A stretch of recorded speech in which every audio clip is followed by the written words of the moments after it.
Le gouvernement, invité par le Parlement, a s'expliqué entre autres sur la gestion des groupes loués par l'État pour contenir le délestage, mais aussi sur les difficultés liées à l'approvisionnement en eau potable de certaines localités du pays, notamment les communes des collines. Le déficit en énergie électrique et la faible disponibilité en eau potable pourraient hypothéquer le développement du pays, pensent les parlementaires. L'exécutif s'active pour l'amélioration de la disponibilité de l'énergie électrique pour les ménages et entreprises du pays, mais aussi de l'accès à l'eau potable, assure le ministre.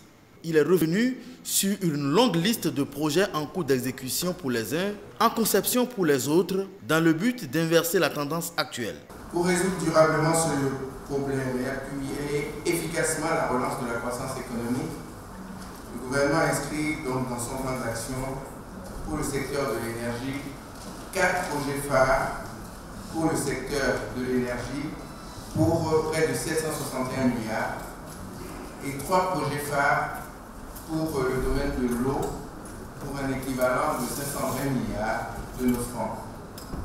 C'est dire que ces deux secteurs recouvrent 7 projets phares sur les 45 projets phares que constitue le plan d'action du gouvernement. Mais malgré ces efforts, certaines localités semblent être oubliées, en l'occurrence Savalou, Banté et Wessé. On parle d'eau souterraine, on parle de forage, assez de mesures d'accompagnement pour les communes environnantes et on saute la commune de Savalou. C'est ce qui est véritablement gênant.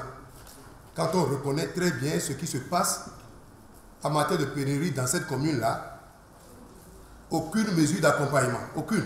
Par rapport à l'eau, nos pleurs ne doivent pas être les mêmes. À Wessé, il y a un fleuve, du moins il y a l'affluent du fleuve Okpara. Il avait été dit par le gouvernement précédent qu'un barrage serait construit pour que, parce que cet affluent est si puissant qu'on pourrait faire la retenue, qu'on pourrait construire le barrage qui allait même alimenter une partie de Saverne. Pour ces députés, les questions de l'accès à l'énergie électrique et à l'eau potable restent vitales pour le développement de cette partie du pays.